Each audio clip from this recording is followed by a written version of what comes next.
एक लड़के का ब्याह लगा, लड़की देखने गया, तो लड़की देखने गया तो लड़की तो देखा, सास को भी देखे आया,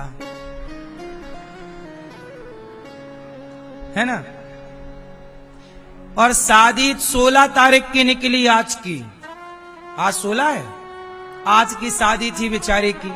लड़की तैयारी कर रही है मेरा ब्याह, लेकिन लड़की अपने पति के संग जाए उसके पहले लड़की के पति के संग लड़की की मां मतलब दामाद के संग सास भाग गई। ले, अपनी बेटी का ब्याह जिससे तय किया उस पे दिल आ गया। ये चल रहा है संसार में। बोलो हाँ। अब वो लड़की रो रही है। अब वो रोए किस बात के लिए? मां भाग गई इस बात के लिए रोए कि मेरे पति पर मेरी मां ने कब्जा कर लिया, इस बात के लिए रोए कि मेरा ब्याह नहीं होने दिया, इसके लिए रोए। वो लड़की बेचारी परेशान है। वो रोए किसके लिए? बोलो किसके लिए रोए? वो उसका क्या कसूर था? और सुनो, लड़की के लिए जो जेवर बनवाए वो लेके भाग गई। देखो सासों को क्या सूझ रहा है। सोचो, बेटी का ब्याह जिससे होना था उस लड़के के संग भाग गई। हद कर दी। अब बताओ कि इन स्त्रियों से और इन लड़कों से समाज क्या सीखेगी? क्या सीखेगा उनका परिवार? क्या सीखेगा उनका गांव? क्या सीखेगा समाज? इसलिए कोई भी कार्य करने के पहले ये सोचिए कि आप भले अपनी गली मोहल्ले में कोई काम करते हैं, पर वो काम का प्रभाव सारे समाज में, देश में पड़ता है। आज ये घटना जो सास अपने दामाद के संग भाग गई, ये घटना सबको पता चल गई, जबकि वो एक छोटे से गांव की घटना थी। आज के जमाने में थोड़ी कुछ छिपा है, सोशल मीडिया का जमाना है। आदमी 4 किलोमीटर नहीं पहुंच पाता, लाखों किलोमीटर उनकी बातें पहुंच जाती हैं। इसलिए बिना विचारे जो करे सो पाछे पछताए, और काम बिगाड़े आपनो जग में होत हंसाए। इससे क्या मैसेज मिला? अच्छा ये बताओ, उसकी लड़की की मां अपने दामाद के संग क्यों भाग गई? इस क्यों का उत्तर आप लोग दो। क्यों भाग गई? काय के लिए भागी? बोलो, काय के लिए भागी? क्यों भागी? क्योंकि वो महिला और वो लड़का दोनों धर्म को नहीं जानते थे।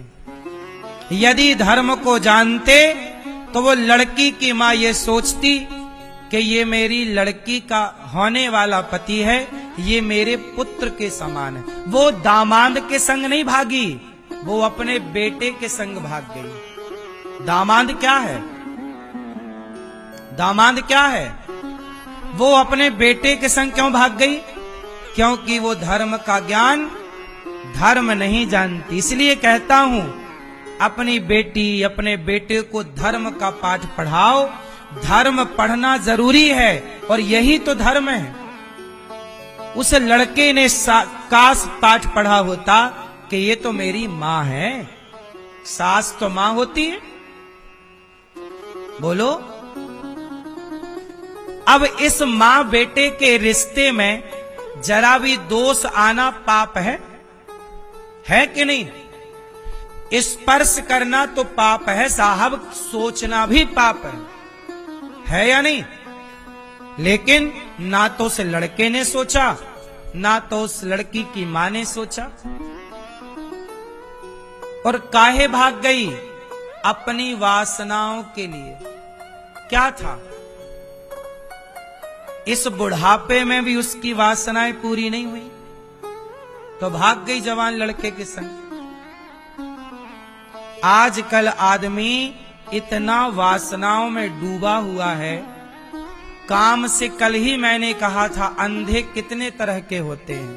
कामांध, जब काम सिर पर चढ़ता है, वासनाएं, तो व्यक्ति अंधा हो जाता है।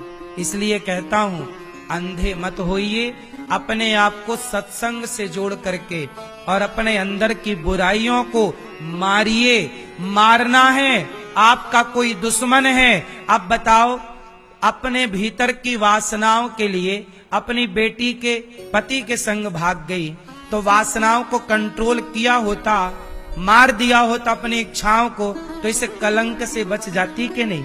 अब वो भाग कर कहां जाएगी? वो भाग कर कहां जाएगी? पकड़ी जाएगी, क्या मुंह दिखा पाएगी?